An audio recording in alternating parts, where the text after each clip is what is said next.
Coney, your art Sherpa, and today we're going to be painting a really fabulously fun, yet maybe a little bit challenging girl flipping her hair up out of the water, making this really cool sheeting water effect. I've been wanting to do one of these for a really long time, so you've been kidnapped into the project. On the mic is my husband, John. Hi, guys. He's also been kidnapped into this project. He is the Voluntarily co-host. so. Voluntarily so. So that's what we're going to be working on today. I did a couple things on this to help you be more successful in it. I reduced the canvas size so that you can work from your printer on the traceable. That way you can focus a little more on the techniques and not worry so much about the rendering, which is the fancy art way of saying drawing the picture, but rendering out the image. That way you can be just like, oh, I'm just going to worry about my like little weird shading on my water stuff.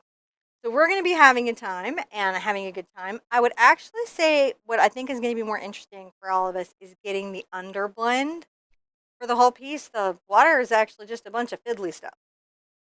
And we have a traceable, and all the materials are in the description below. And before you like get, like, oh my goodness, about the colors, you've got to remember that there's a lot of really economic and quality paint lines that carry all those colors. You don't have to be like a big, massive investment in each one. They're not specific to a paint line.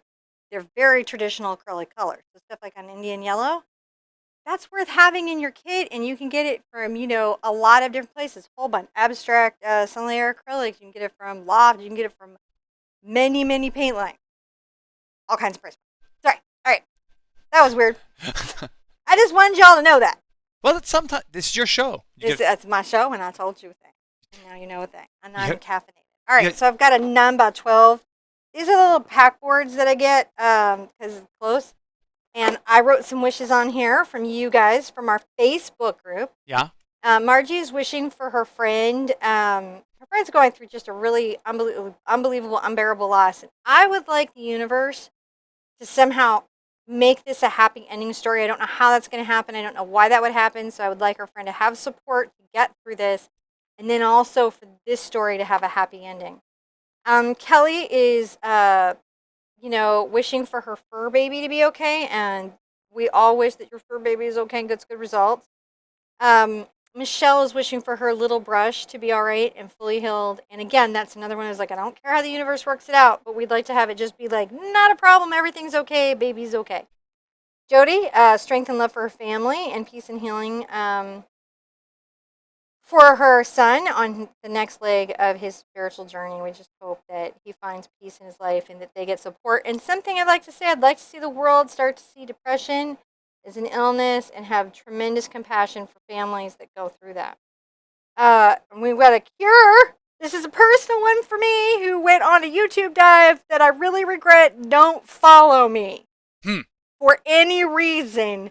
But now I'm wishing that the mango fly in Nigeria is completely cleared up and eradicated from the face of the earth like some sort of pill, like what we have for fleas here. Just gone. Gone.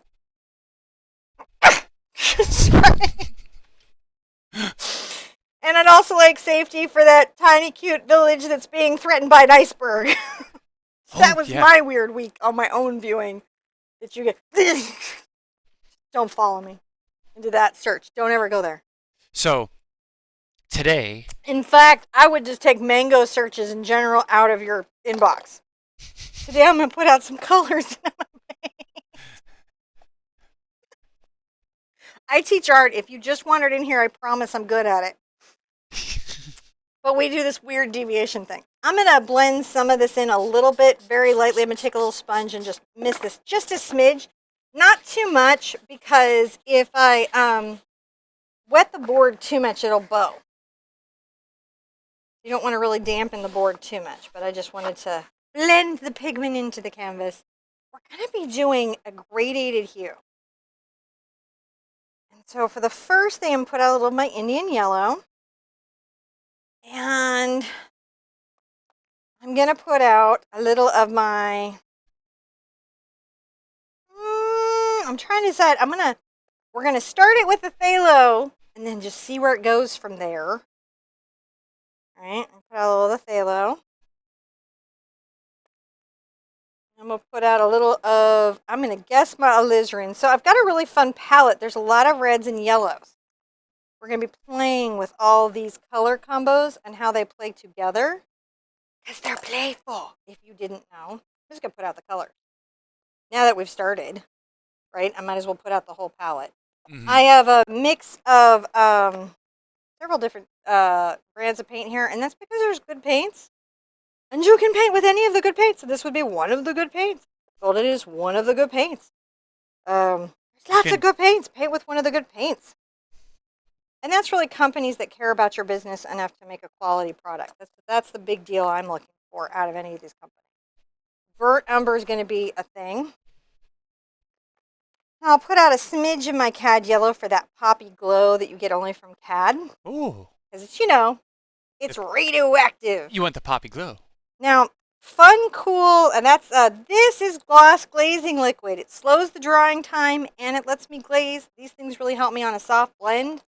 I also have some fluid paints for when I'm doing the waterwork to get some reflections and some pops. Palette knives to help me through. Those are my weird little bits, and lots of little brushes that I have put aside over here so that when I do get to that part, I'm having an easy time getting through it. Now I'm going to grab a short-handled number 26 Bright by the Ruby Satin by Silver. So you want a bright. This is for acrylic. I'm dipping in the water. I'm dragging off the extra, and I'm going to load some of my glazing medium in here to start. And I'm going to come over just to my Indian yellow. There we go. Just that at first. I'm just working it through. And right, if you imagine that the canvas is divided in half, I'm going to start right here. Just very lightly going around. Lots of blending and soft work to do. So you can see why I took my wishes and I kind of worked them in because I'm glazing almost. So they would really show through. Even though they're watercolor pencil. Just bringing it around.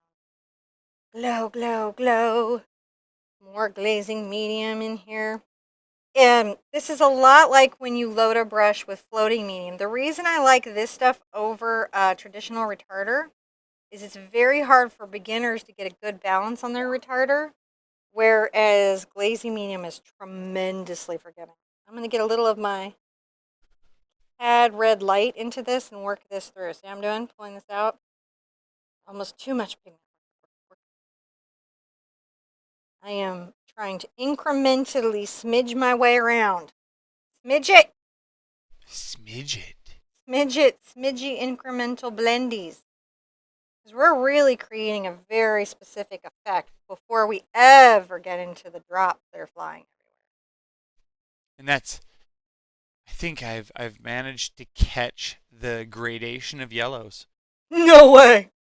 I mean, let's see if I can get the gradation cameras into the greens. I'm gonna come over here. Oh and no! I'm gonna just go green. It's very scary. I'm gonna get it into my brush. Can the cameras do it? I don't know, man. I'm wondering if I can do it. But what I'm gonna do, my strategy as an artist is I'm gonna go slow. And if I need to do a couple layers, I'm gonna do it because I want you guys to have a successful painting on this. I know how many of you really want to paint this. I really want to paint this. And we're going to remember to turn off the AC unit. If I hair dry it, keep John on that. I'm taking a little of my cad red into my... because the 20-second delay is gonna... Well, no, because we're... Oh, yeah, that won't even help him, will it? No. I'm sorry, guys. It'll go down, it'll go down. Nothing you can do. So this is really layer 1, and it's just going to be about building this up. Glaze, glaze. It's worth the time, I feel. I might even sneak over here to my alizarin. Work it in, work it in, work it in. It's so red. Go back. See how I'm going back and forth? I can work it into the brush and just get those little subtle glazes. Now, here, at just below the halfway point, everything sort of switches and goes back and forth like this direction. So I'll go ahead and right here just get this sort of going with the yellow. And then as I come forward, it can get a lot darker. I'm going to go and work this through. I'm going to get my brown through. And my alizarin through. I'm just working these two for that dark front area. I did a piece like this for a friend of John's, Mike as Mitchell. Mike Mitchell, as a gift apparently. Yeah. And I did this for a friend of John's, and I did this gift, and it's one of the most popular gifts you guys have ever liked. Ever liked. Yeah, this So picture load. of the lake. Yeah, that's actually his view from his lake house, and he and John have been very good friends for a very long time. And they have car friendship, which if you know me at all, like car is a struggle, and I wasn't going to be able to paint him a car. So I'm glad that John got the lake picture, which was in my wheelhouse. Because car was not going to successfully happen, was it, babe? Mm. No, no, no. But that's okay. I'm still going to paint cars with you guys. You see, and you can see I can do it. It's just not like a tree, which is super easy. I need to dry this, so I guess we'll turn the AC off for a second, and then I'll come back at my little circle again. I think I can do that. Here, reach over here and go. Everyone now sing the Circle of Life from the Lion King. What you'll do? What? I did not. I was Sing the Circle of Life from the Lion King. I'm being goofy. Yeah. All right, and it is the RoboCam of panning, not the circle of. Maybe it's the circle of paint. We could do that. That could be a thing here. Okay, guys. So if you're at home and you're using an air mover to, help speed up the drying of your surface, use it on the lowest heat setting just to move air across that.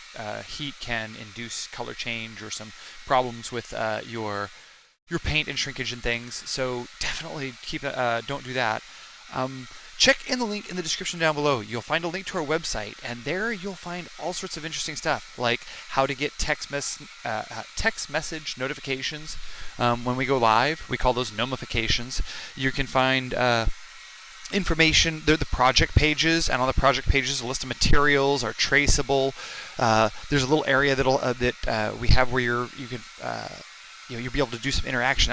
There's new stuff coming on our website, and we're like launching it eminently. Like we're testing things right now, so there's new stuff coming out there every day. So I dare not say certain features, even the ones that we're testing right now, because they're so good. But definitely check out the site. There's a lot of improvements happening. Oh, and you guys want to see, you're scheduled till October. Oh yeah. Those of you that are into the 13 days of Halloween, you may want to go by and check it out. They're up. They're on the calendar on the website. We plan on taking a vacation this fall, so we gotta get a schedule going. So we gotta get our schedule up so we know when we can take a vacation. You guys do. You need to know when you're gonna break. So I'm gonna continue to work this little ombre. Oh yes. Work your ombre. I'm gonna get this loaded back in. Maybe a little alizarin this time. Just straight in. I want to get a very beautiful sky. So I'm gonna just keep going for it. And these are, if you think Indian yellow and alizarin crimson, they're pretty transparent colors as it is. I wonder how long before somebody goes and checks the October schedule and sees what's already up. And it's going to be filling up, guys. So. I know you're just, there's so many good fun things to do, and so little time. It killed me last Halloween, all the Halloween pictures I couldn't do. It's like really hard for me. Sometimes I get in there scheduling because I don't want to wait a whole nother year. There's a leaf coming up that I literally got permission to paint last year. Now I had to wait a year. I'm glazing. What are you blending with? You mean this brush? Yeah. The medium. This is a 26 Ruby Satin Bright. Any bright for acrylic painting that has enough stiffness for the paint, but isn't, going to be scraping it back up. So I'm going to go right here. I'm going to get into my little greens. Wait, now you were just blending that out using the glazing medium. I'm just using the glazing medium. You can see I'm floating it into the color. And then I'm going to get some green and float that in because there's this slight green cast. I don't know if you guys noticed it, but there's a slight green cast in the sky. And I want to catch some of it. And it's even more exact. I might even come over into the blue. There we go. Just there, and I want to get it, but I don't want to overwhelm my sky with it. If that makes sense. That's what I'm trying to do is catch this incredible ombre. The ombre. The ombre. A little more glazing medium. And maybe a little more Indian yellow into this. There we go. Just working it. So acrylic paint blends when it's wet, but when it's dry, it doesn't. So when you're letting your paint dry between layers, then what you use to get transitions, soft transitions, is either dry brushing or, as I'm using right now, some glazing. See how I'm doing on that? Ooh, it's starting to get there. And then let's see what you have on your reference, because that is impactful to me as well. I'm going to get a little more into my brusher. I think that the printer is not as saturated, is what I truly think is happening. I'm getting these. I'm just trying to make sure that this is here. See how we're doing. Blending that out. Now I just rinsed out. I'm going to go ahead and load again and get my Indian yellow into here. It's like one of my very favorite colors. As you can see, I'm going to just continue to blend the glow. I'm not going to stop till I'm happy. You don't stop either until you are happy with it. You gotta be happy with it. And I am enforcing a circular motion, and that's because there's two blends in this painting. There's a radiation blend where it's radial, not radiation, it's radial, and then there is a vertical, like it's coming down the water and outward. So I have to marry those two things. You can AC me again. I'm not gonna be dry. No, you can AC me again. Oh, okay. These two so hot. Texas, be so hot. Texas is so hot. Now, I'm going to also come into this, and I'm going to get a little of my white into here. And this is going to allow me to create, and I'm going to get just a smidge of my CAD right in the center. I'm going to start pulling that in. The issue with titanium white is it has a lot of pigment in it. So whenever I use it, I have to think about that in the overall effect.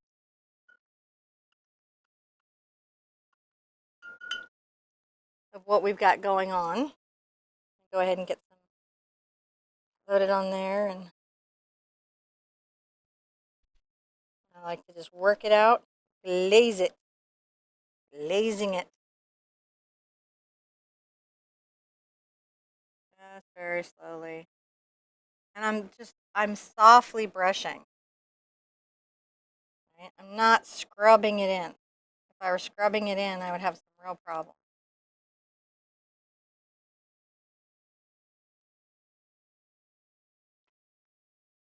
Your picture is so different than mine again. We worked it out yesterday, though, so he's like, I'm not even gonna change it. She's gonna work it out. So it's funny because there's a, I'm wiping this off, and I'm gonna go through and just make sure that this is soft with this clean brush.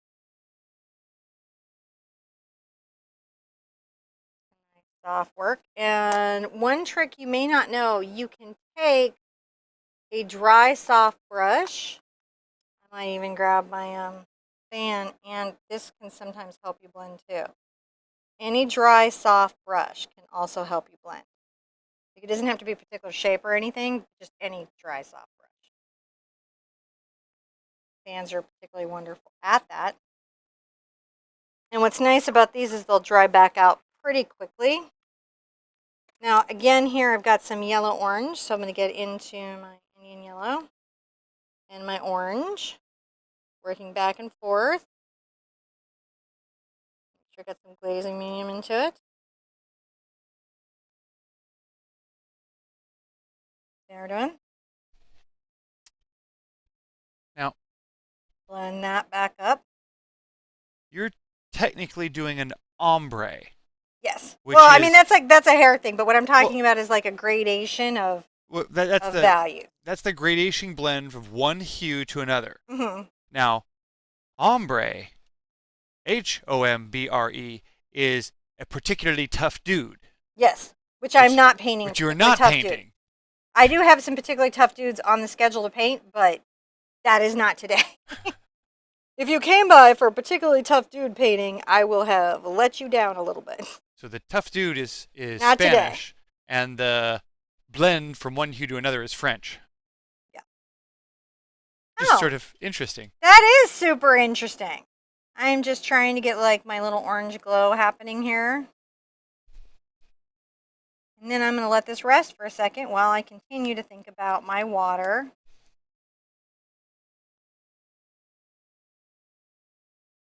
As what I'm doing is I'm just making sure that there's this softness, the hot softness. This is a challenging color combo because whenever you have something like you've got your greens and you've got your blues and you've got your oranges, you're going to be working it. Oh yeah, Working it. especially if you have multiple brands of cameras that you have to color correct to relatively accurate I'm going to go ahead and darken this again down here under with my mixed burnt umber and my light alizarin. That gives us a conditions. nice Yeah. undervalue, especially when we come back over with the phthalo blue. And then as I'm coming up here into my yellow, just keep working that. And you can take it in yellow right here up to the horizon line. And that's going to give me a nice depth to start to work from, which we want.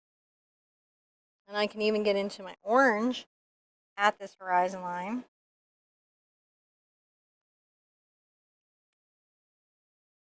Which is just below the halfway point. I'm going to rinse out. I'm going to work this little center area. I'm going to get a smaller brush. And now I'm going to get some white. And this is a little bit lower, so I'm going to just make sure that I've got that right there as I am brushing that radially out. You see how I'm doing? Mm-hmm. Now, Ruby was asking, Hi, Ruby. how does your paint blend so well? Mine is so glossy, and it doesn't blend that well at all. Well, one, I'd have to see what paint you were working with because that can definitely impact results. I'm grabbing some cad yellow and some white as I'm rotating this out. Two, I'm using glazing medium. Three, I'm loading my brush correctly. There is a Facebook series called Technique Tuesday where we get a brush up, we refine, we go back and refresh, right? A tune-up, our techniques, and one of them was about how to properly load a brush. And so that's making sure you have enough water, enough paint, and everything properly loaded in. Those are really good. If you're having problems with the basic process of getting the paint to do what it should be doing, you're having an issue with either the manufacturer of the paint, I'm still just CAD yellowing this up. You're having an issue with the manufacturer of the paint, the load of the brush, the amount of brush, possibly the surface of the canvas these days, because there can be some real problems with the surface these days. So it's somewhere in the dance of all of that. And like when we do the live classes like at Made It Con, that's one of the best things about it is because I'm right there. So I can see what's happening. And it really is just always one of those things playing on each other.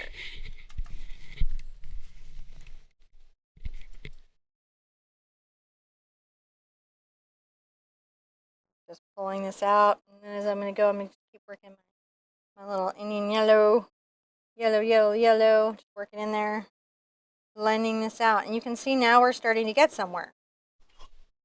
We're patient and we work it through. So when we're working really transparent colors, they're less likely to get muddy, which is nice, but you may need more layers and more effort in the blending process of it all, right?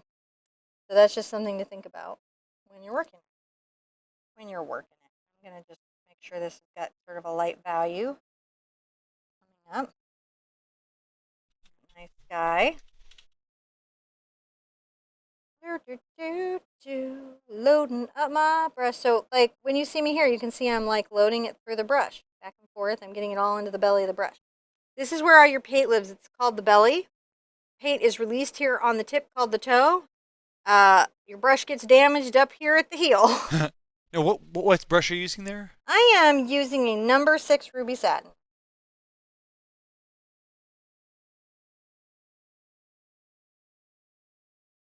You know, other reasons that your blends can be messed up is your paint is too dry, not dry enough. I mean, it gets kind of crazy. I'm gonna just keep dry brushing this little white kind of thing here, and I hope I don't have to move it when I put her in. It's okay if I do. I'll work it out.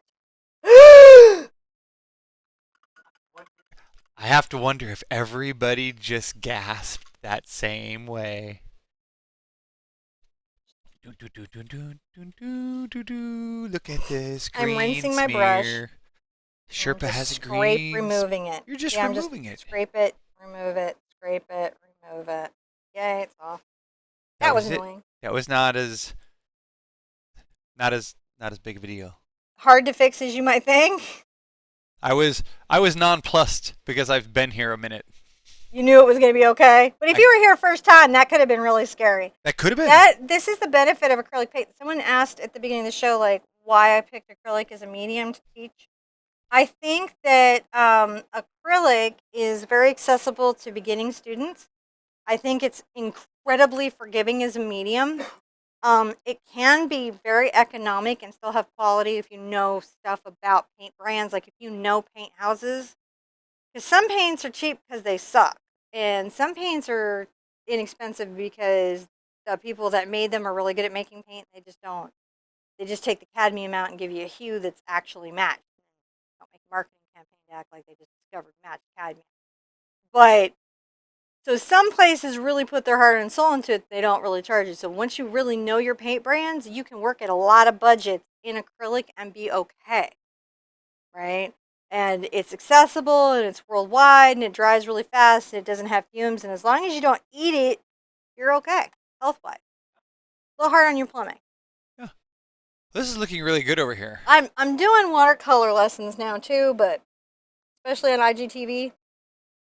But it has been interestingly challenging to come up with the same level beginner lessons for watercolors as we do in acrylic. That drawing layering thing is so forgiving. See how I'm liking it. I am too. And I feel like I could be so sorry for what I'm about to do, but I can't help myself. I feel like there's this like little orange tint up here that I haven't quite captured. Cinnamon is one of these things where she just can't stop. I can't. I have to do it. I'm just trying to like get it. I want to show it. I want to have it be in there because it's like it did it. It did it. So we're getting there. You were not wrong. I wasn't wrong, but I wasn't right. Okay, so I'm gonna take a little of my burnt umber and my alizarin crimson. I'm gonna just stay to this nice little bright here.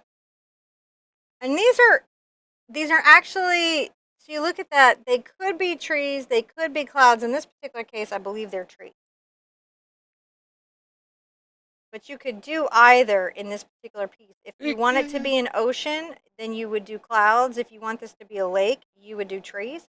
I'm working the corner of my little brush. I'm going to get a little water on it.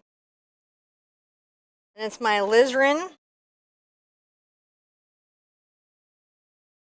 And I'm going to make a much more interesting tree line because I found this tree line to be sort of very uninspiring and repetitive.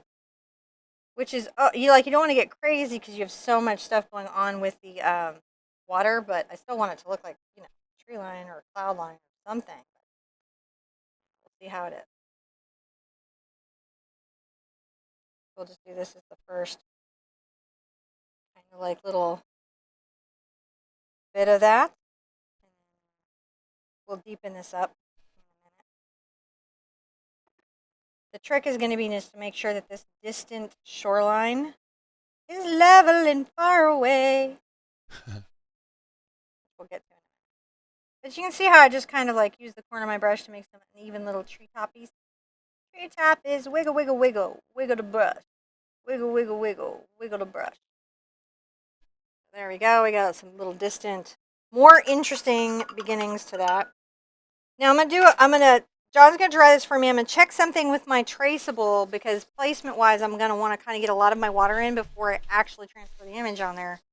Because I want to have these long, smoothie lines. And I still have to decide if I like my blend.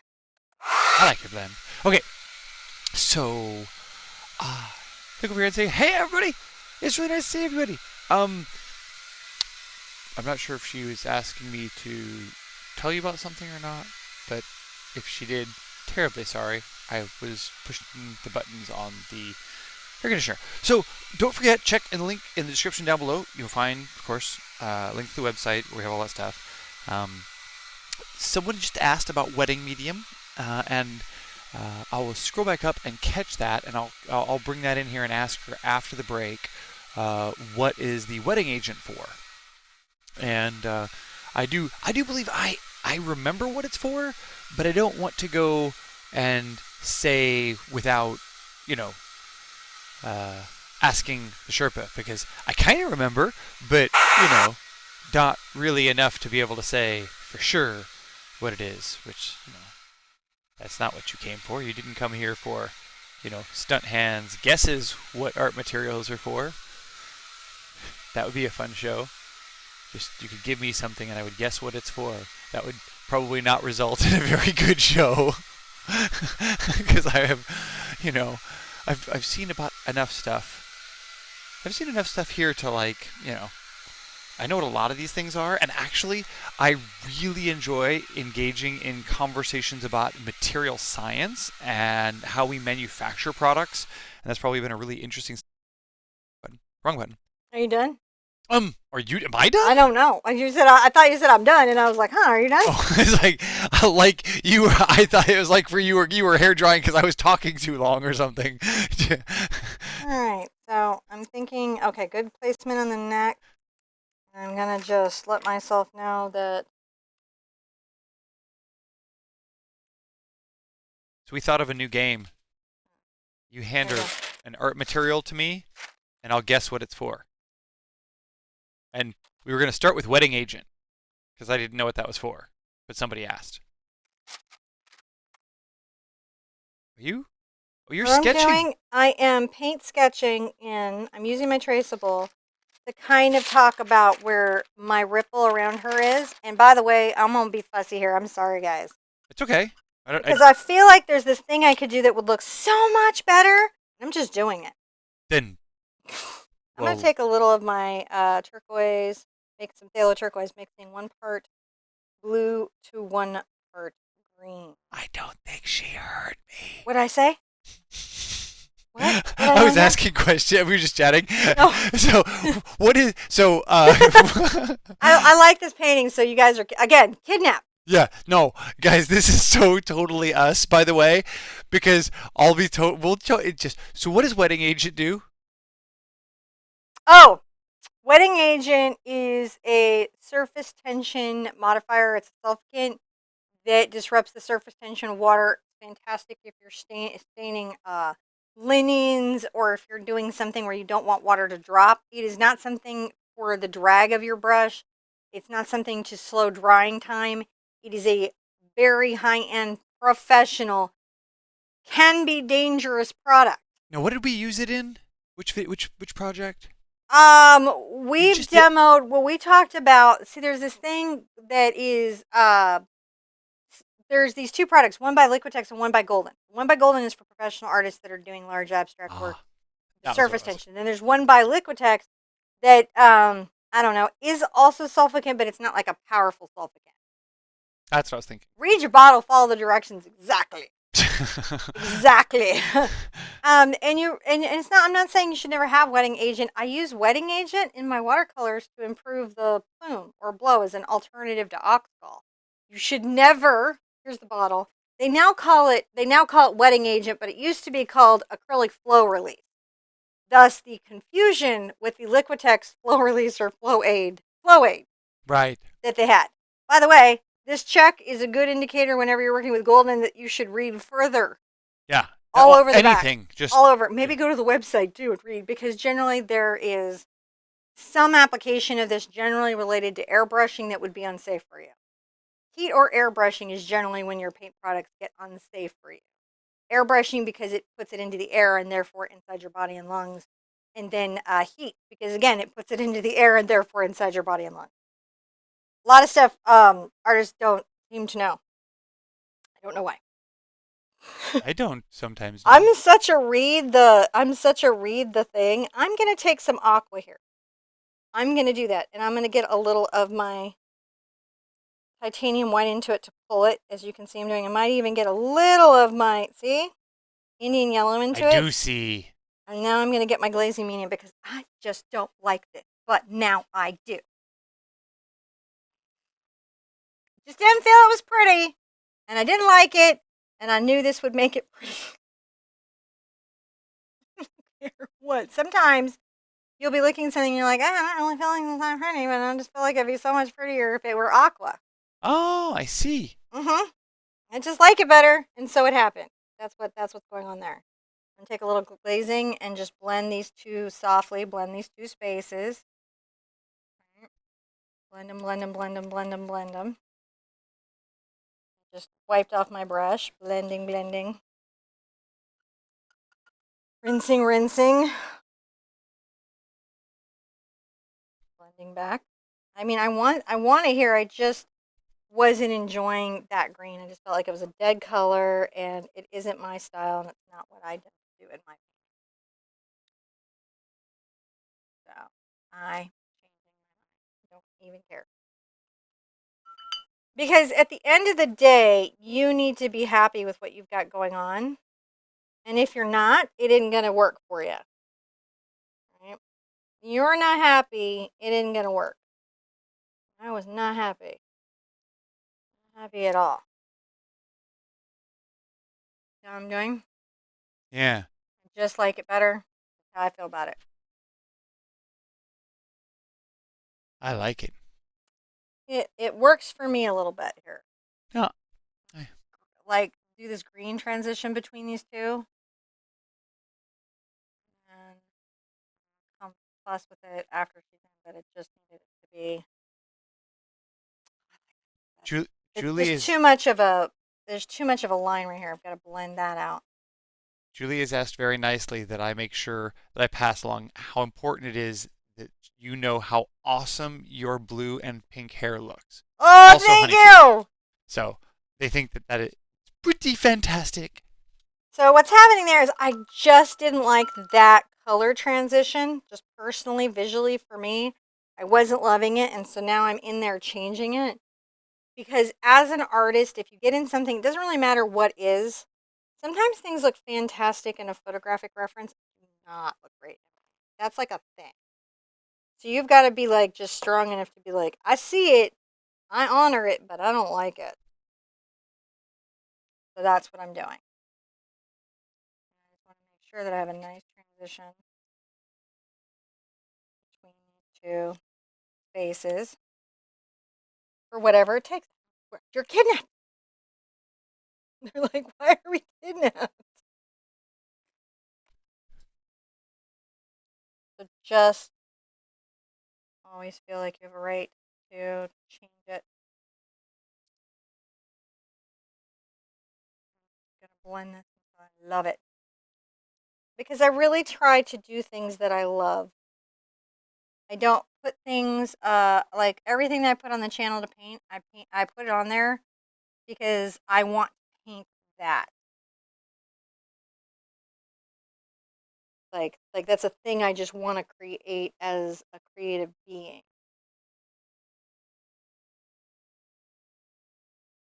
Even the mudding, that's just something I wanted to make. We're going to get the Indian yellow and the cad yellow back again. A little of our white.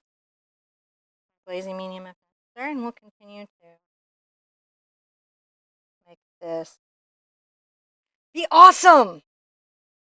What is happening in the chat, John? You got so quiet. Oh, I was just, sometimes we have folks from all over the world, And what I will say is sometimes there is a language barrier that gets in the way of us understanding each other Oh, because when I kept saying we're asking. kidnapped, and they were like, "Wait, what? No, Am I no, in danger?" no, no. Just you know, it's Do I need to call somebody? Can I leave this YouTube channel if I want? no. It's it's really not even a big deal. We just there's sometimes subtleties of language that so a lot of times you'll hear me chatting back and forth in here, and that's because we may be asking two or three different ways. Are we asking the same question? Man, that's really sharp. It's getting there. It could be there.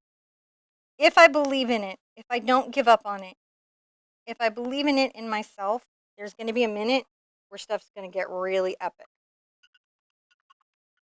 But right now, I just have to keep on keeping on. So I'm going to take a little of my cad yellow and my cad red. This makes a very specific orange, which you could also just have cad orange. And I'm going to come here with my cad orange above my tree line. And I'm going to go ahead and pop this horizon with that unreal color. See what I'm doing? Mm-hmm. That's going to help me heat up this scene. Heat it up more than this really hot chick that's flipping. I have to say, you have quite an international crew in here today. Do I? Where I, are we all I from mean, today? I've seen Greece, I've seen Brazil, I've seen Canada, I've seen. I'm pretty sure I saw Scotland and I said Canada. Yep. I think I. You said Greece. Yep, Greece. Brazil. Yeah, I saw Brazil. I'm now. I got to scroll back up. I'm actually Brazil has a space I really want to visit. I know. It's sort of interesting because that was part of my next up training. Was one of the guys there is like a big time famous creator in Brazil for cooking, but he also runs the space, which is just kind of cool, and we want to go there. I want to go to all the YouTube recording spaces, and I'm gonna be real honest here, Net, because we make good videos there, because we don't, and we know it.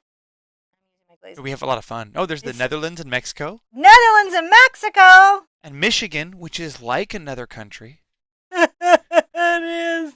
Especially if you're from Michigan, you kind of feel that way. It's like being from Texas. We feel like this is a whole nother country too. I get being in Michigan for one summer and one winter. But once you know, like, Michigan, like the rest of us are like out at the pool and they're like, the Arctic continues. And then once it does get hot, it's like, and all the living things died. You know what it's like in Michigan? It's like that planet that Riddick was on. Just trying to kill him. Frozen, surface of sun, everybody dies. Remember that one? They had to escape from the prison and the thing was coming and exploding. I don't know. Hungary, Who Romania. built a prison there? That seems like a construction problem. So Hungary, Romania, the Netherlands, Norway. Hi, Hungary and Romania. Bangladesh, South Bangladesh. Africa. Hi, Bangladesh. New Jersey. That also another country. Yeah, Alberta. Yeah, Alberta. just up there in Canada. Poland. Hi, Hello, Poland. Michelle. Where my amber comes from. Yeah. Wow, man, everybody's like, please come to our place. I would love to. Like, as soon as I get that worked out, believe you me, I'm just travel around and paint with everybody. Yeah. All right, let's get our water in. I feel better about the sky now. Like, now I'm like, I like it. Now it's energetic.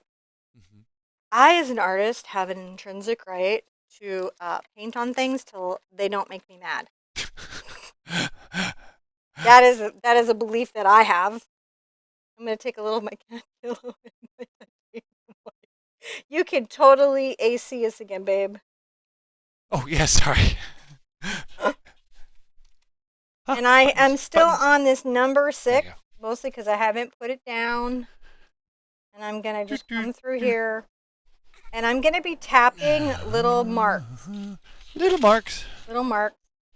I'm going to get a little more of my cad yellow on here. And Ireland and Australia. We have been to Ireland a bunch. We've got to go back. That's what I was just about to say, man. I have to go see all my family there again. Oh, yeah, we do. We do. We got to go on one of those crazy pub crawls again. Yep. What is that about? That was super. Razor clams are not okay, Ireland. No, I'm going to tell you right now, you got to stop that with the don't eat razor razor clams. clams. It's I, it's I know there's been some rough times about no, food not and a stuff, good but that's idea. not okay. Okay, so anyway, we're painting Nova Scotia. Hello. Okay, so I'm making little marks with my cad yellow through here. This is the hot, hot, hot pot of my water. Hot, hot, hot. Remember that? And I'm going to start to talk about the ripple here. Talk about the ripple. Now, as I'm moving out, I can get into my cad. I'm going to get a little of my cad red and my cad yellow together because they're best friends. Dubai and Scotland. Dubai and Scotland. Okay, so Tanya's in Scotland, and Oh, I have to go there. And this is my Khyber. Andy Goldsworthy used to be in Scotland. Khyber is in Scotland. Yeah, Yeah, that's and I'm into that. And I want to go to Dubai because they have an indoor snow skiing thing. Like, and also apparently shopping is like really like all over. Like it's all about shopping. now my family's all down in Cork. Yeah, Cork County. So John and I have very similar genetic backgrounds, Nordic. but not related, which is really No, good. she's Scandinavian And Irish. and Irish. Yeah, we had a lot of that same sort of I Irish history. I got Irish and English. I have a Persian. I'm a Senegal, Africa. That's right. 2%. 2% represent for the World Cup, right? So I'm just taking this orange, if you see it, and I'm just brushing this out. See, it's just like brightening up the water with this just incredible like little orange run. I'm not going to take it too far. I can bring some of this. I can start to come around and get, as I come forward, I'll get a little, I'm going to bring that ripple. See how we're going? Start to brush the ripple forward. Brush that ripple forward. It sounds like the burgeonings of like I don't know, a poem or like you know like a pop song maybe. Yeah, well, we all know I can't say, but I'll do it anyways because that's what campfires are for. So I'm jauntily putting my hand on my hip, and I'm just painting again little marks here. This painting is a little bit because I owed you guys from Mike's painting. Also, it's gonna make a really good gift, That's true. and you guys always love it when I make a gift of my art. And patrons get my gifts, which John has finally worked out how to make it where we can get the gifts too, that you can get your gifts. Yes. Well, that's and then retrieve them and be gifted. what I would say is that we have a tremendous amount of advancement that's been happening on our website, and thank you to our team that's been. I'm helping loading up more yellow while you're talking. So I'm just letting them know. thank you to all of our patrons that have helped make that possible. Just taking a little more of this cat out into the space. You can see it's just little marks, right? These little marks. I'm just making these little watermarks. Little watermarks. Play with watermarks. So fun. So fun. With a little watermark. Just playing with it. Now I'm going to rinse out. I might need new water soon, babe. Not crazy? I don't know if it's as crazy to you as it is to me. I'm going to do a little of my Indian yellow. I'm going to be working my crimson and Indian yellow now. And a little of my white. Just to let it show. We're going to be coming into this outer area with this sort of more muted. How we're doing? Yellow. So you need me some more water? Yes, just so it's clean. I have a lot of green in there, and I need a lot of clarity for the next bit. And to get that, I'm going to be fighting the paint's natural inclination to gray. Oh, okay. All right. I will stop doing it then. Oh, okay. So I'm mixing my cad yellow and my Indian yellow together. John says that you can't see what I'm doing, and I'm just kind of continuing to like pop this out, these bright little bits into the orange, not too far out. You gotta get, little bits of it out there. Come in, maybe take a little bit around here, like you do. Beautiful. Now I rinse out. Rinsey, rinsey, rinsey. So I'm going to get a little more of my brown. And I'm going to come back and hit another little level of my background trees. 3. I've been trying to change the channel so that on Friday it's a 1 hoot. On Saturday it's a 2 hoot. And then on Sunday it's a 3 hoot. Is what I'm trying to do. That way you guys know, like, oh, Sunday is my, like, take a risk day. Go big or go home day. Right? This is me just for umber right now at this point. Go big or go home. My Huh? is it my take back my paint day? Take back your paint day. Now, on the website really soon, I don't know how soon, there's going to be a feature where you guys, it will not only tell you how hard something is. Did you already tell them this? I have not. I don't. So it will. You're telling secrets. Am I? Well, I mean, it's eminent. It's done now. It's eminent. Okay, it is eminent. So besides me saying, hey, I think this is a 2 hoot, you guys come by who've painted it. And I really hope, like, once it's up, all of you guys that have painted stuff will just go through on a mass rating raid. Come by on a rating raid. And hopefully my trolls won't come by to rate me. Don't paint your stuff, it's too hard. So anyways, so what you're saying is they can go by and they can, oh, isn't that nice? Now you can kind of see the little tree line and it's like a glow. I don't know, I like it. On the website. I'm going to get a little of my blue and burnt umber together while they're talking. On the project page for each one of these videos where it tells the difficulty, we can now vote on that. Yep, what I'm trying to tell you. And that voting, and so now it shows both what you've rated it as and what everybody else has rated it as. Yes. And I hear that very soon, if you upload a picture at the bottom of that page, it shows up in a gallery right there. Yeah, and you can comment and, like, I guess, you know, just let other people come behind you, know what your experience was, show them what you made, right there.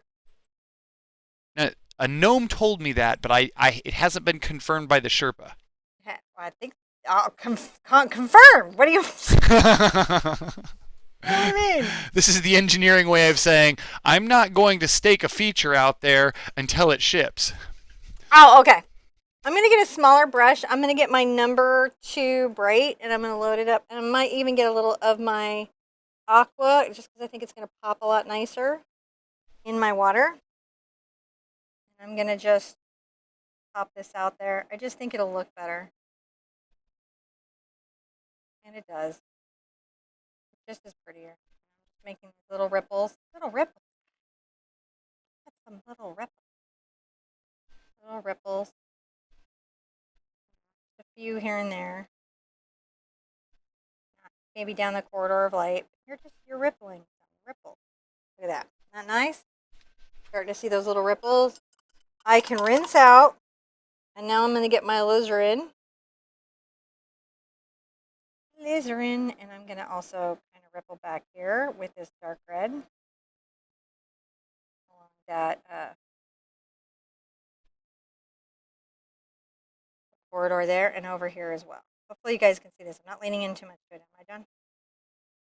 Done? Yeah, what's that? Am I leaning into this too much? No, you're fine. Okay. I'm just bringing back these little water effects that are happening, right? That are going on. Rinse it out because I'm going to need it again in a second. Now, for a minute, I'm going to get a much more sketchy brush, which is this one. Sketchy! Shady brush. Shady brush that it is. No, I'm just kidding. And I'm going to start trying to talk about the forward water, which I'm going to use my alizarin and my phthalo blue for. Whoop. And I'm going to come in, and I'm going to start to talk about this area of water that she's impacting. Get a little dip in the water. Be like, oh, there's a little ripples.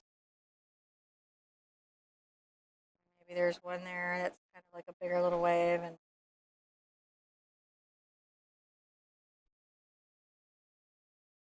there we're doing. And the shadows are really a big deal in our painting. they tell us a lot about what's maybe a foot, what's going on. And as we go forward, maybe sometimes it's maybe more to the red or more to the blue.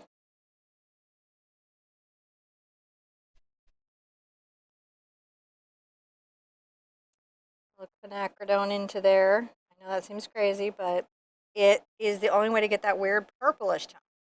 There's some very strange colors in here that as artists we have to capture, right? And effects. And so it's like a matter of getting the values worked out in the water. I want to get in the center here again.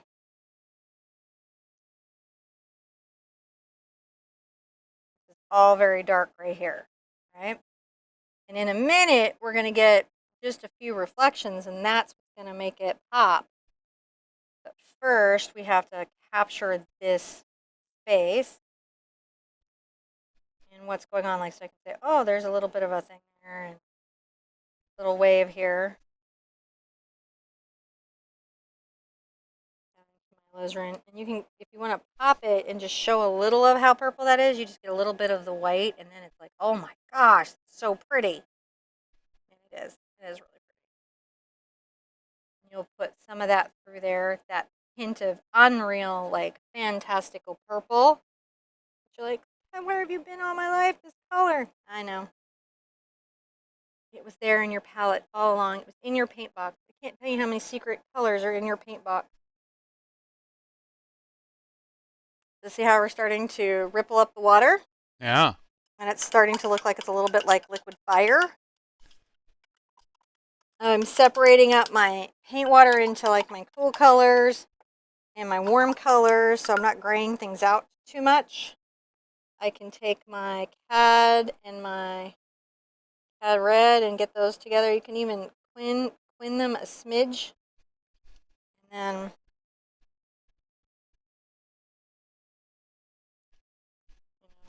go crazy. Let's go crazy.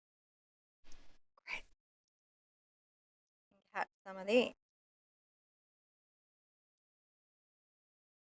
Aren't these wild? Just finding the tops of these little waves and popping some of it, right? Now we've got a very dark shadow, but I don't want to put it in until I really, well, I guess I can put her in right now. Because she's going to have it. It's going to come out from where she's at. So I'll just real quick make sure of my placement again. Where am I going to put it out? So it's going to come straight out there.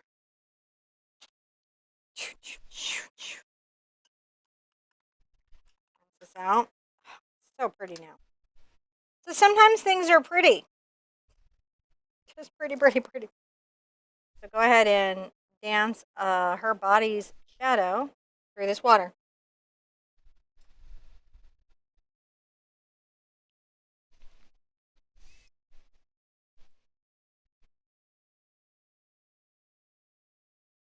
And then once that's dry, we'll come back with a little bit of light that pushes that back up. Let's mist our palettes if we need to. I know I do. And we're going to sip the coffee, dry the canvas. So we'll have to turn off the AC unit. Okay. Better. It's going to be one of those pieces like when it's done, it's going to be like Coco or our hummingbird or any one of those more involved projects that we get to do. All right. I'll dry. You talk, John. Okay. Hi, guys. So, yeah. Vanessa says, we should be glad that we don't have elves. They're much harder to feed than gnomes. It's very true.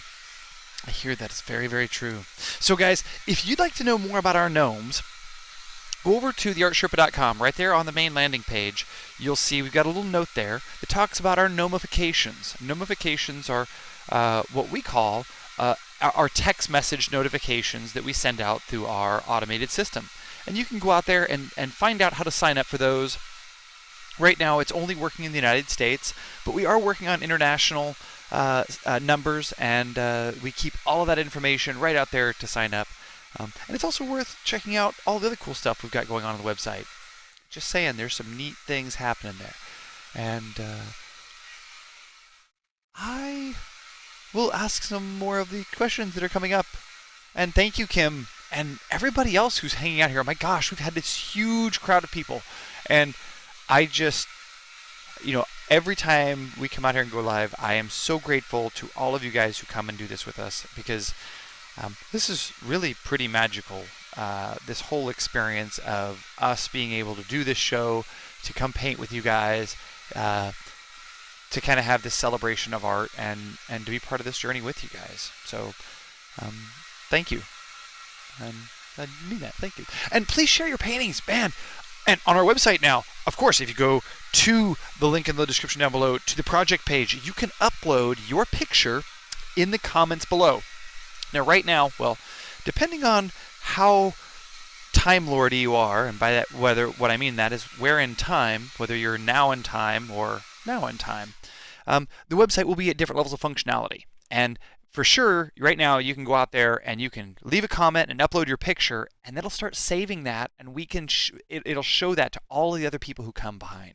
And again, you get to say, I know she said 2 little owls, but I said 3 angry owls. Oh, there's owls. There's all sorts of cute stuff. All right. So you're gonna love it. I've been talking. So your turn. I'm just mentally. This is a looking minute and take so a deep breath, because the good. next bit's gonna be a thing. Well, look at this. I mean, like, first, we're trucking right along. Yeah. This is looking really good. Yeah. It's and let me put into context of the level of challenge you should be feeling. So, spatially, this is certainly a challenging piece because there's a lot of complicated compound shapes to it. So even though it's a silhouette, it's not simple, right? Because there's a lot happening with the water. But what really elevates this all the way to a 3 hoot is that the fact that this is nearly a split complement, actually is a split complement. And that just really means you have complementary colors plus the 2 colors on either side of the complement. And whenever you're working complements, to keep a piece bright, to keep it saturated, to keep it dynamic, is like super challenging. So sometimes you're dealing with that. And also getting paint on your traceable. That's okay. How that goes. So we're going to put this here. We're going to find her spot. Again, put her where I want her. Now, I'm going to say right here. This is much easier than what that photographer had to do. Yes. He had to work for that shot. You did. He was like, you gotta do it again. All right, one more. No, okay, one more time. You have to wonder how many times she was like. This was like a fast shutter, and you know what I mean. The lighting on this is hard. The post production on it. There's nothing about this picture that was easy for this person. Yeah, no, it's like, and some of the lenses that get these good shots are not fast. Uh-oh. You're still tacky? Yeah, my canvas is a little warm, and I don't want that. Oh. Can we put this in front of the AC unit? We certainly can. So this is why we were telling everybody you should not use heat. And sometimes heat happens because, it did get a little bit warm, didn't it? Yeah, and what's going to happen if I use it warm with the Cerol paper, I've opened up my acrylic. When it's warm, it opens up. It becomes soft, it's malleable, you can press on it, you can indent it. I don't always like to ship in summer because I have to do this extra specially constructed box that prevents anything from touching the canvas, because if the shipping company doesn't keep it air conditioned, anything near it's going to stick. So like all winter long, you'll be shipping pieces with tissue paper, it's no problem, and then all of a sudden you hear from a collector that the tissue is completely stuck to the canvas. Or like my mom does bubble wrap. Like if you hit it during summer, it's going to leave that texture all over the surface. And you're going to end up having to refund the money to that collector or explain to the person about their gift. People get real upset. Oh, thank you. Oh, all better. When their paintings are damaged. They don't like it, guys. But what happens, it's really about the way acrylic paint performs. I'm going to make sure this is fairly affixed so that, because as you can see, there's a lot. Right? There's a lot in this. I'm going to actually move her up. I'm just trying to find her perfect space. Her space, her very perfect space.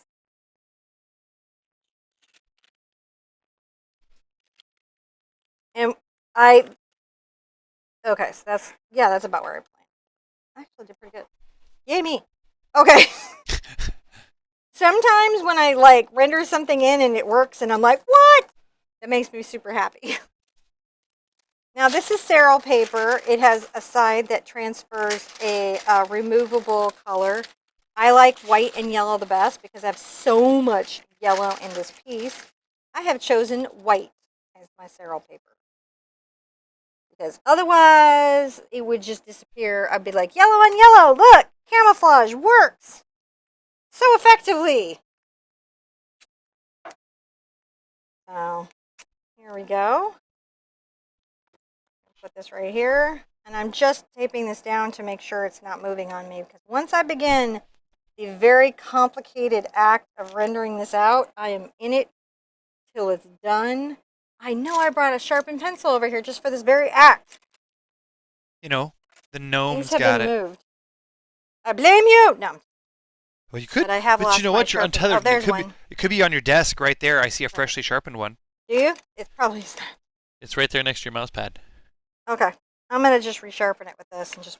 I'm going to make sure this is sharp because we have a lot of detail work. Yeah, there's one here too. And that's not freshly sharpened, but it's also good. Thank you, baby. I've got this sharpener that makes a super sharp point. Now I got two of them. Cool. So I'm going to very carefully do most of the overall water shape. I won't do every drop. I'll just hand work that in. I gave you guys every drop, really basically, guys, because I knew what a challenge this could be. And I wanted you to have every opportunity to win at this painting. So I am going to give myself some information, probably just the overall outer shape. But I would normally just paint this all in.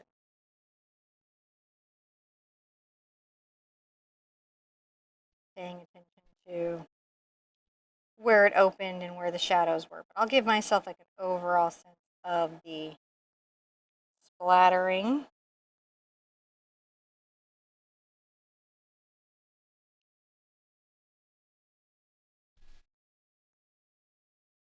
And the tracing is going to be pretty involved.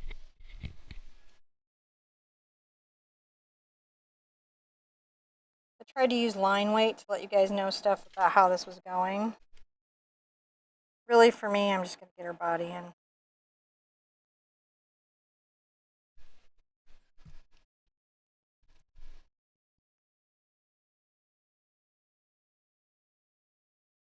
And yes, she's allowed in the Tazo group. She's a silhouette. So that's family friendly.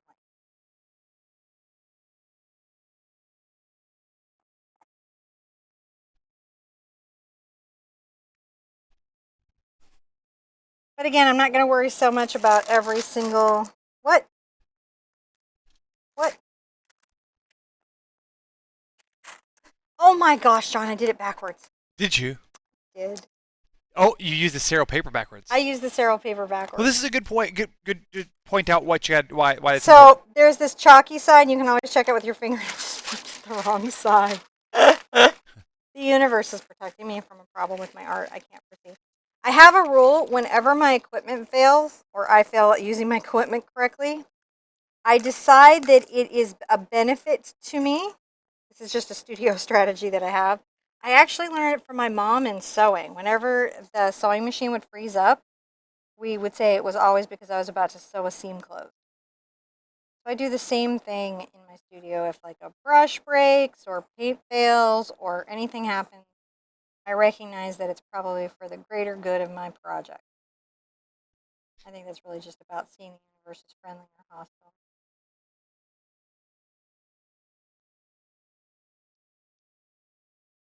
No. I'm going to make sure I've got some here, going like this, and then I know I've got this wonderful wiggly bit here.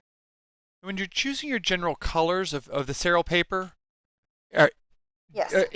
Is there any rhyme or reason to your selection? Yeah, I'm only using the yellow and the white because I found the blue and the red didn't come off easily and bled into my pigment. Interesting. Okay. And it happened to me enough, even when I changed temperatures and followed everything correctly, that I was like, all right, I'm done with you. You only get so many chances with me before I'm like, nope, Yeah. not doing it. All right. So I'm going to get her painted in, and I am going to treat myself to a little bit of my fluid black, which I'll put over here onto my handy dandy transfer palette. Which basically what this is about, I'm going to get a little detail brush, is that I don't enjoy going from my palette to the thing, the palette to the thing, so I've started taking these as a way to not have that problem.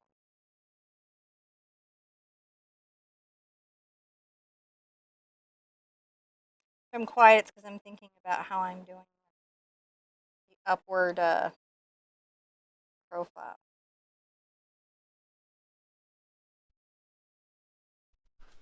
And I'm using this little tiny brush because in small areas, sometimes brush size really is helpful.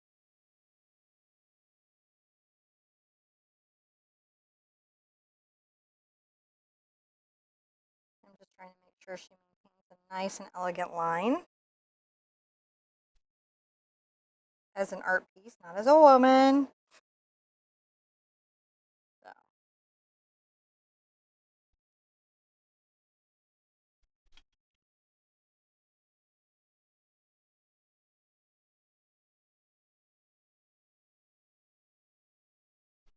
Got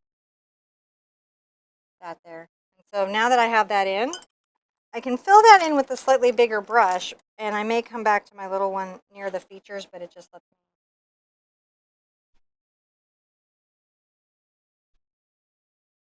be a little bit fussy.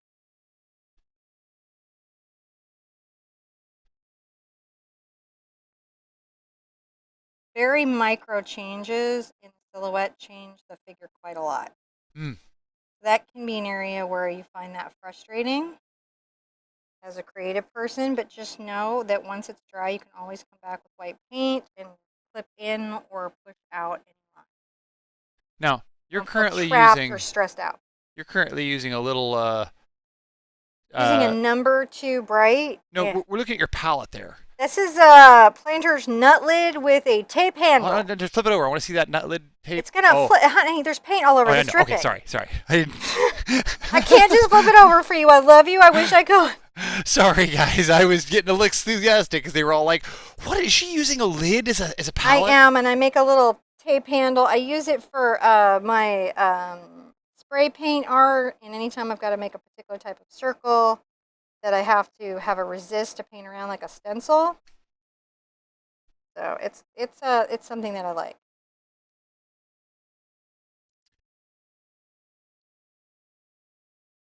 And of course, if you wanted to make this an ombre with an H, you could put a dude in the water. Yeah.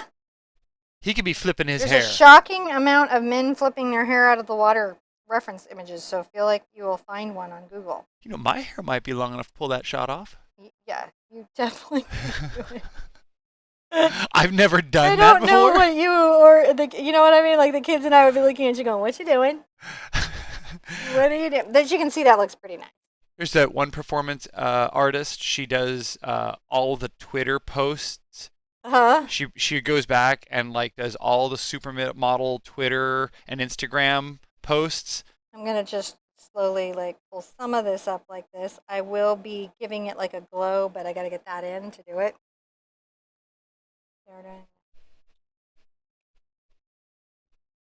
I dig her. She's really cool.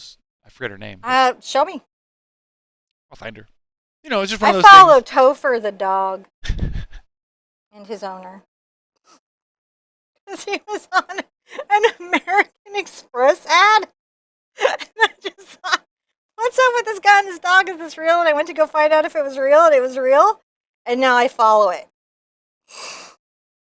So I see how that happened. Sometimes I wonder, like, how did they pick that dog? Now I know, because now I'm completely sucked into that guy and his dog and how they dress up matchy-matchy. Also, the kid from Riverdale, Jughead. Yeah. He's a really amazing Instagram account for photography, and then also he photographs his fans photographing him. Sorry, I don't have good Twitter taste. You maybe don't want to follow me. I'm just, creating little bits of the hair that could be coming out here that are, that's flipping, and I'm trying to help it feel like what we're seeing here. And I felt like some of the line of it wasn't maybe as elegant as it could be because, it's real life. But that doesn't mean that I can't make my flip not more elegant, if that makes sense.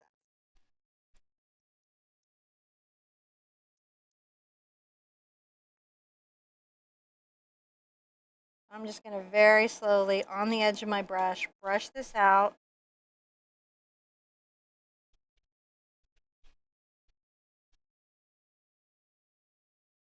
Brushing it out, making sure that it's here, so that it's believable that it did all this stuff.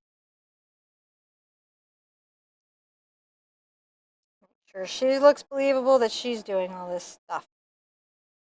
This girl is really fit. Just saying. Fit. Very, very fit.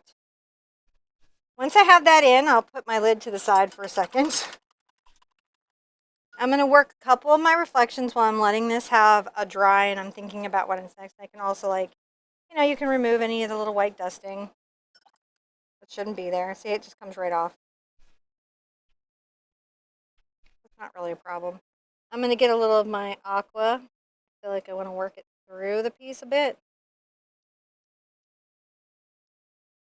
Get some of the feeling into it. Just make sure that I don't completely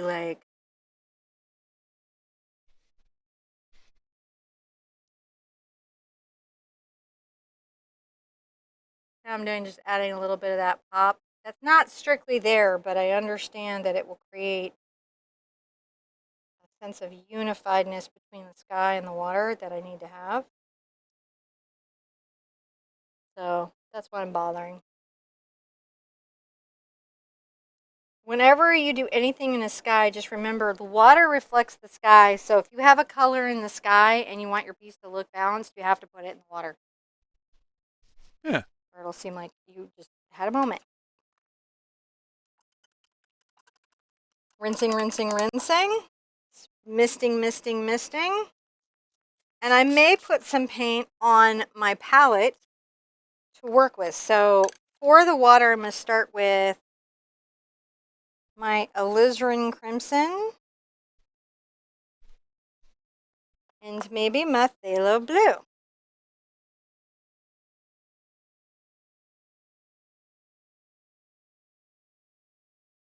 Some Indian yellow.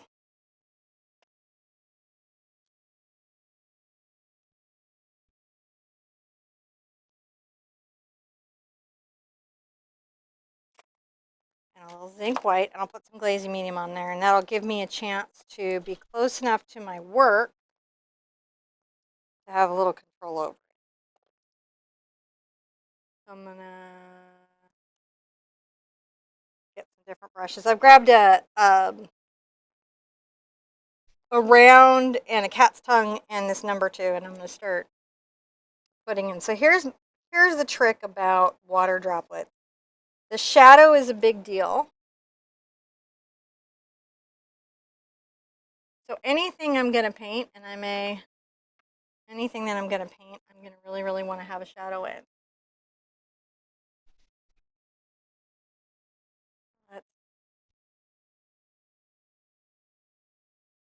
wiggle around. It's still got the red in it. I'm going to just bring a little drop up. Anywhere that you have water or drops, you'll want that dark color. This is going to be a little wiggly journey. Bring that closer to me. I'm bringing my reference closer to me so I'm not straining to see. Okay. Yeah.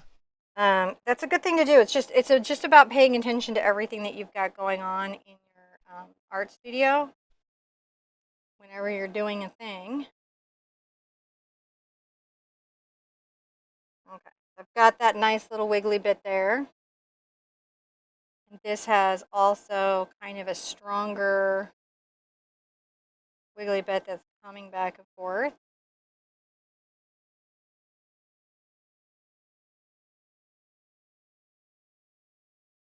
It's going to be crazy when it finally decides to actually work. I'm going to bring another little arc. You can see it coming out here. Flash one up, come down. And go ahead and you can bring this color into the hair, especially if it's a little bit red. See how we're doing?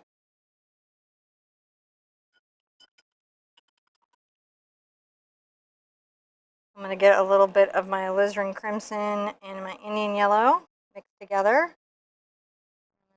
Come around the hair and I'm going to add this to these edges.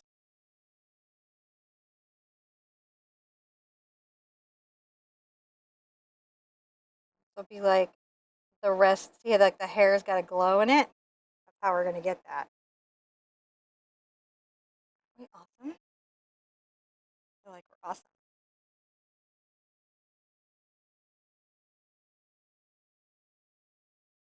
So that's what I'm doing, is I'm just making sure that I've got a little bit of the glow happening inside my hair. Looking. All right, so we're starting to. Oh, I almost drank my paint water. I'm running out of coffee, man. Okay, we're good. We're good. You're good. All right. Good. Good. Just enjoying this little splash. So rinsing out every once in a while. I may also add a little of my cad yellow to play with to this palette.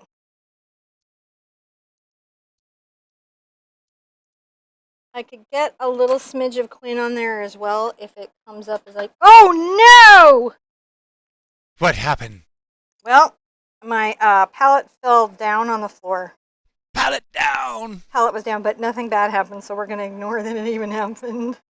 And it's all okay. And it's all okay. I'm taking a little Quinn in my cad yellow, and I'm just working some of it. Now, is this a dry brushing technique you're using here? No, I am not dry brushing. I am glazing. It's a glazing technique. I'm going to take a little of this. That's a glaze right there. And when I'm going to miss my palette every once in a while.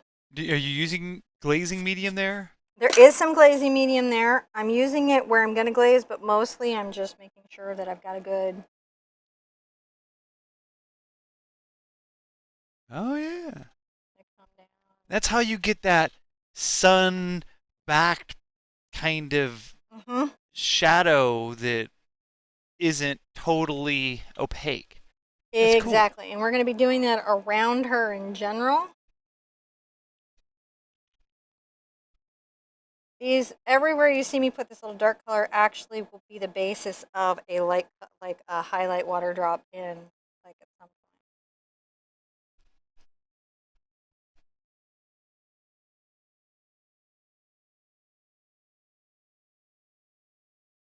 It's important to realize that these little water bits, right, they do some strange wandering.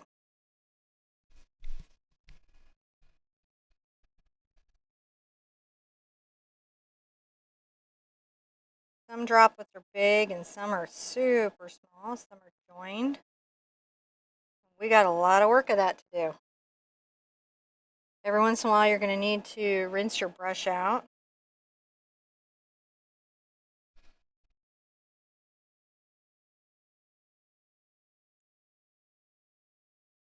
I'm going to do right now. And you've just got a lot of shadow. I find it's just, I like to put my shadows in, and then I let it dry and get my glazing yellow in, and then I come back with my white highlights. And it's when I get the white highlights in that stuff starts to look like water. Up until then, I'm like, I got to have a lot of belief in myself. I'm going to come down here, and I'm going to just make sure that I've got a little bit of that coming up here. This is my splashing. I'm going to have at the belly.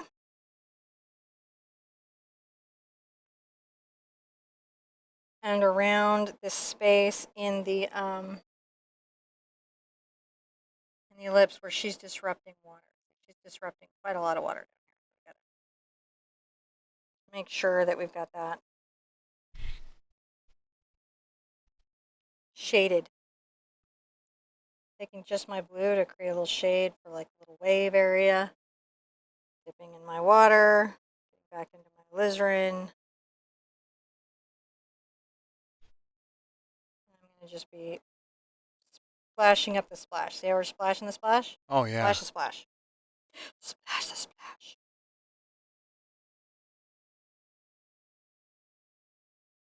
Splash and the splash. Water drop, water drop, water drop. All around, little water drop. Which will start to be something, again,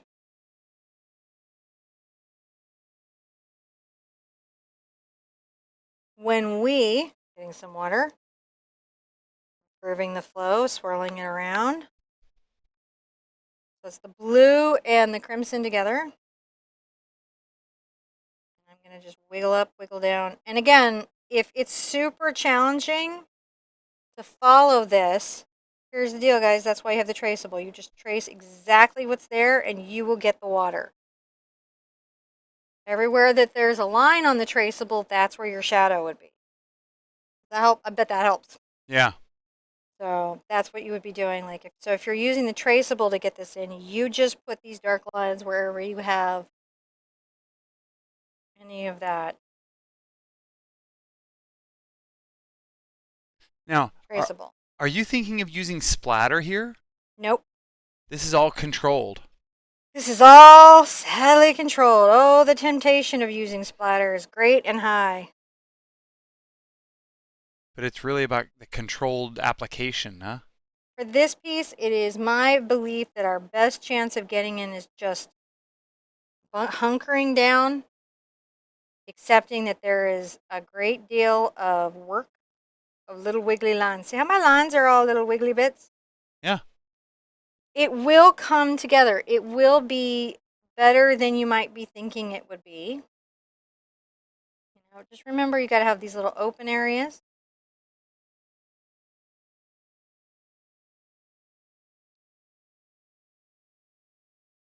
And sometimes it's just dots.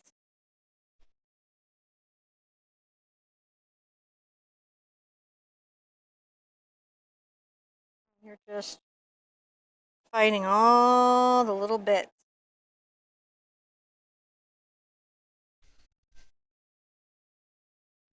Already, though, at this point, you should be Wow. seeing the splash. Yeah. That's just incredible. When we put in the glaze and we put the glow around her and we highlight the splash, you're going to be like, what? And then you're going to want to paint all the water things. Everybody that did the splashy strawberries probably already done. Mm-hmm. Which was not a tutorial, that was a challenge in the 18 plus group where she can be nude. Did I lose my puffy? No. Sounds still okay. I had to move it. Yeah, everything's fine. Okay. I don't know what you're doing over there. Okay. I was just, my puffy was falling off. Oh. Everything was falling off. So this is just what I'm doing. I'm just trying to make sure that I've got. I'm going to zoom out so I can see your palette and where you're applying. You're okay.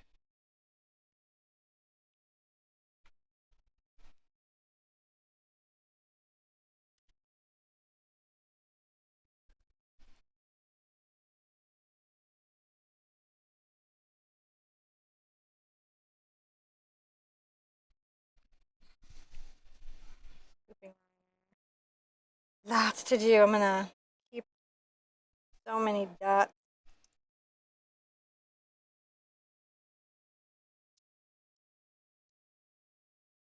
And it's just like sometimes I'm just dancing around trying to find all the little dots that I have to have right like here where I'm like, oh, there's so many. This is the fun of it. It's like why I wanted to do it. Is there even though she's sort of stagnant, the gesture of her body and the movement of her hair and the track of the water,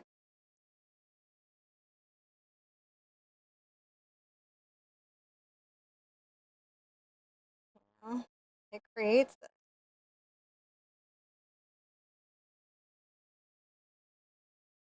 There we go.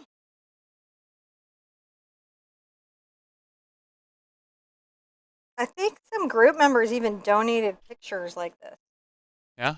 to the pass the photo, which is a file we have where you're a photographer, you can release rights for the artwork of a picture. And, different people like have been donating their like trip photos and stuff like that. So it's been sort of interesting to see that happen.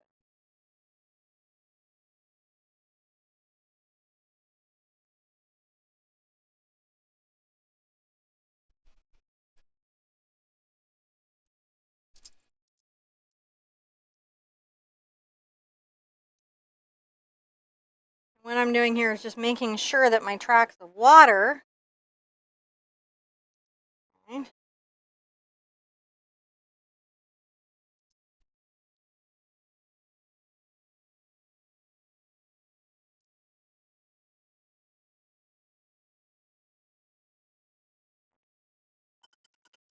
rinsing, rinsing, rinsing, rinsing, rinsing. Now a couple of things. So one thing is I'm going to take a little of my alizarin, no blue, and some of my Indian yellow. Make a bright kind of glowing color. I might even grab some quinacridone. And the smidgiest of my white.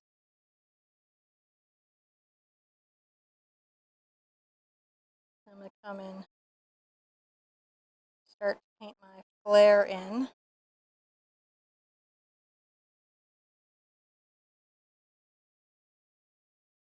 Really lovely flare that's afoot here. I'm going to put some of my CAD red light on here.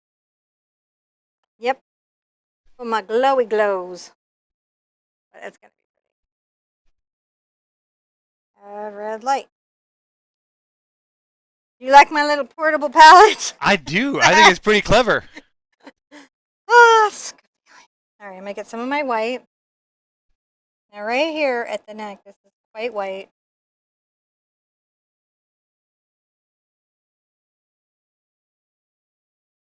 I'm going to go ahead and make sure that I've got this flare sort of talked about right here.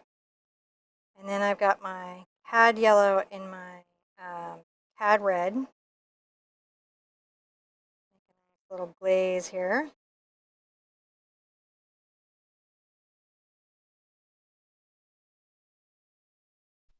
And very carefully paint out the starburst effect.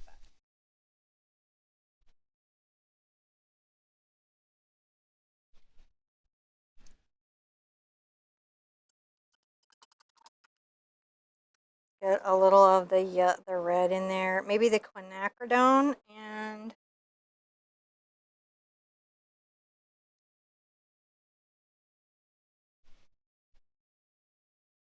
pretty powerful together. I think the trick will be just catching these little rays. They come out.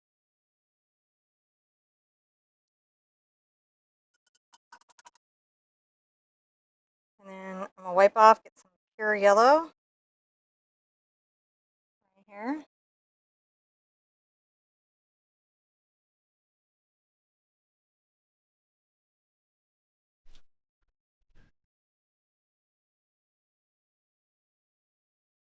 How's that looking on our starburst?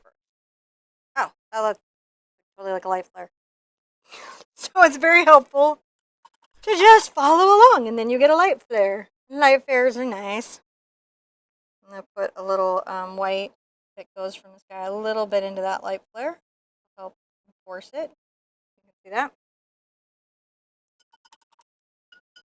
Now up here at the edge of the hair, I'm going to get a little of my CAD and I'm going to just make sure at the edge of this hair there's this like bright yellow. Can you guys see that? Yeah. That's going to help the backlit effect. Inside the water, I'll take a smidge, just a smidge, mix my cad and my Indian yellow together, lots of glaze. I'm going to come here and make sure that I've got this also worked out along my saddle line. See how I'm doing? Yeah.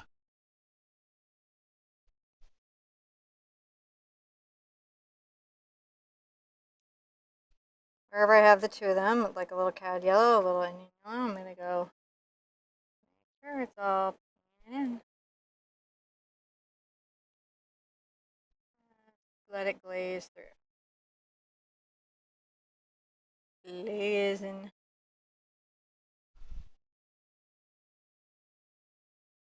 Sheet and glaze. Because again, when we add the white is when we're going to actually see all the water. Try to keep track where you got openings. Let's see how that's going. Pretty darn well. You can see why I wanted to paint this so bad.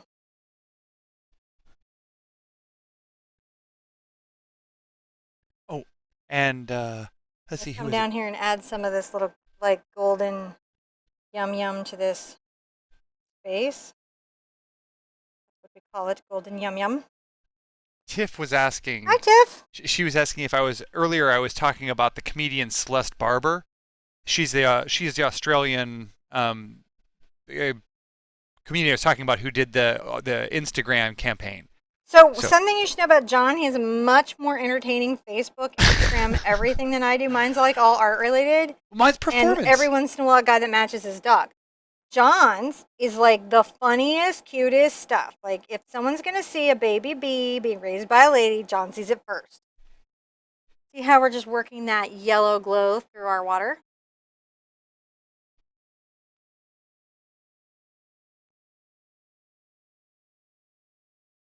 It's nice to use the yellow glow, and then you can even get, some of the cad yellow. So the Come in answer here is yes. and make sure that there's some reflections. That's really cool. Wow. Isn't it amazing? Everywhere. I just kind of dance along. I'm like, where can I reflect you? As I add value, water starts to happen. It's just crazy. Actually, the painting I think looks better. Yeah, because I like the background better. Yeah. And she looks better like in the water. It's a nice, nice feeling. I dig it. All right, I'm going to come down here and work for a little bit. I'm going to take a little of my white, a smidge of my white, and some of my cad Where are you gonna work at now? down here for a bit. Oh.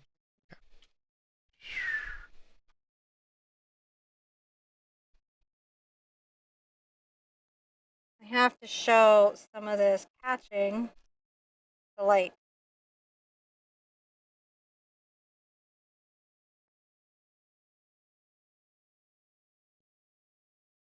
Grab a little in my Indian yellow, and I've got cad yellow and white on there, and you can see it just sort of plays against each other. And I'm going to make sure that everything we have down here has that sort of light up. And then I'm going to look at this. Yeah, there we go.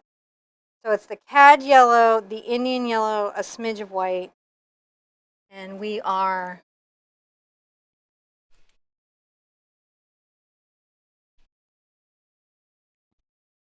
making sure that this is just a light with light. I'm going to tap this brush around, like I'm going to just sparkle it up. See, sparkling it up. You can even take some of the sparkle out here into the water.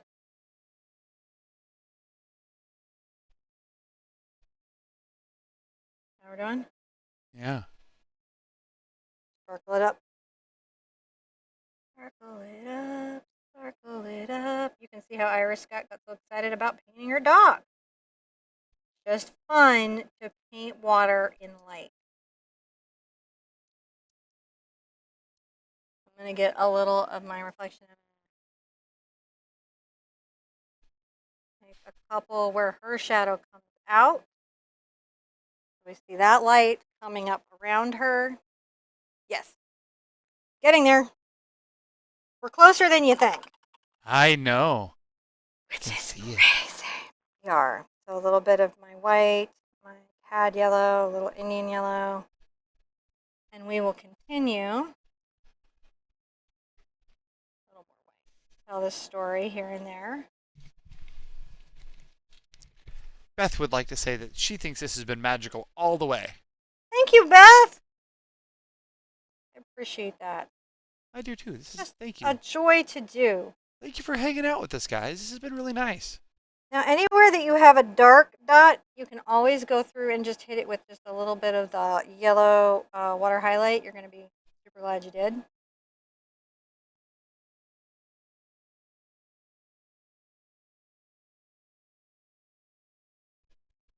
Because that's what's going to make it feel like little water droplets going up into the air. Right? So if you come here and you're like, oh, a little white, white, white, white, white, white, white, white, white, white, white, white, white. See how I do? Yeah. Crazy, but that's work. This is how you do. That's how you do. Do, do, do, do. Me and Katy Perry. This is how we do. I do not do like Katy Perry. That woman is super talented. You're super talented. I'm talented, Doesn't but take away from her talent. she's like open a Coliseum town. It's a different deal. I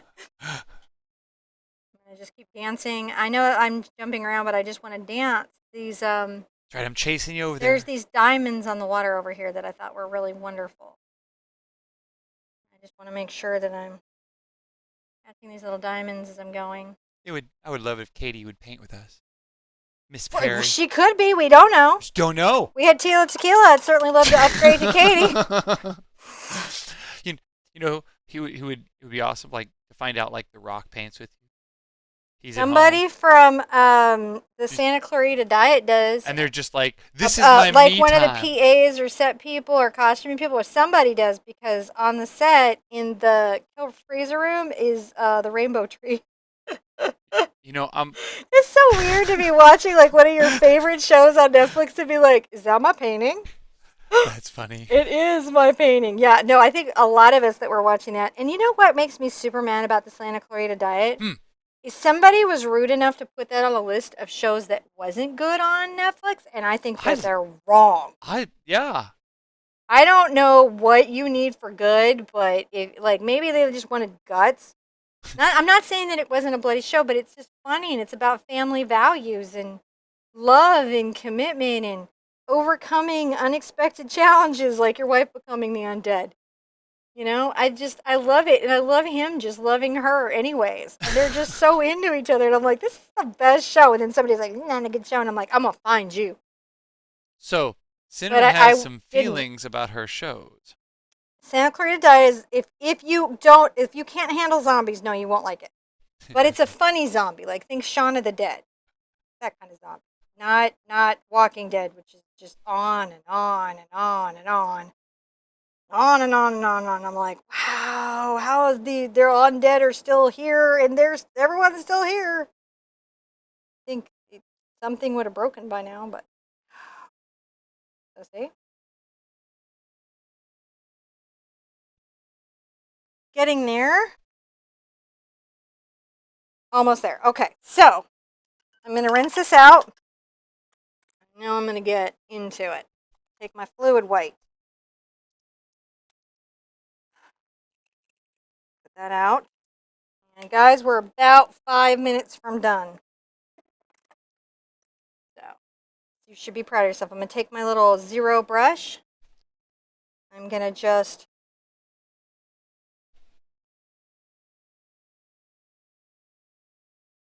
tap a small amount of white here and there.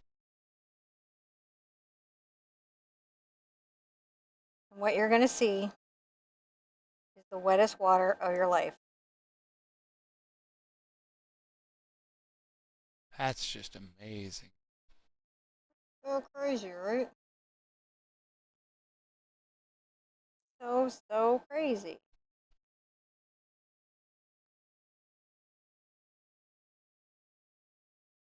Just coming along, adding little reflections. Inside the deepest, darkest shadow. If you do my 10 steps to a better water drop, it'll explain to you why there are reflections going into the shadow spaces and why that makes it look like water. if you were curious as to why that works. This is really great. So we can definitely come and add some of this here.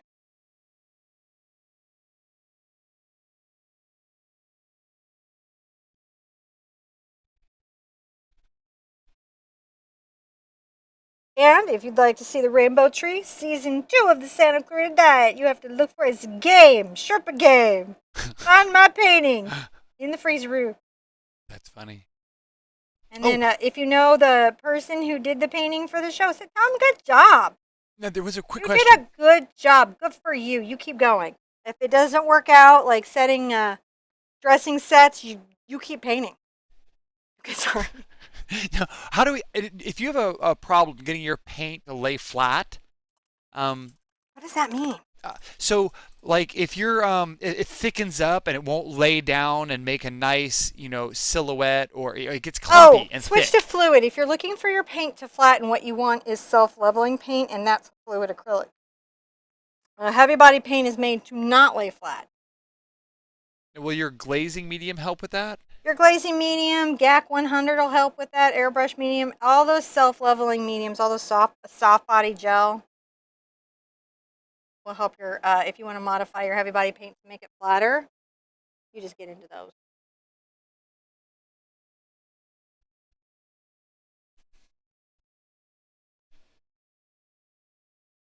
Adding a little bit of that. I am getting pretty happy here.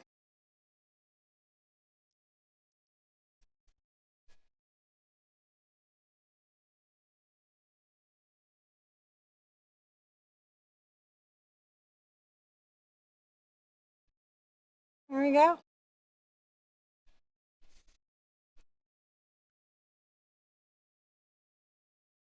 Getting pretty darn happy here.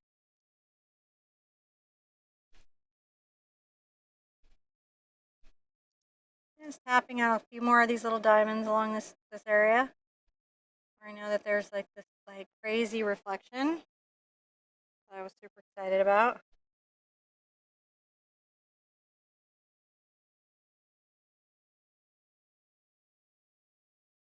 How's that? I am amazed. I think I'm going to give it a sign and say we did good today. We worked Yeah. hard. We did a painting that we had to do for summer. I mean, this was on my have to do list. You know what I mean, guys? Mm-hmm. This is really a great painting. Hope you enjoyed it and you got something out of it and you're adding to your art practice and your art skills and you're flipping hair and water and you're like, I just paint anything. I'm not afraid of water or smoke or or fire or clouds. It's all just lines and form and color. Thank you guys for coming and hanging out with me while Cinnamon painted this. Thank you very much. Be good to yourself. Be good to each other, and we want to see you at the easel really soon.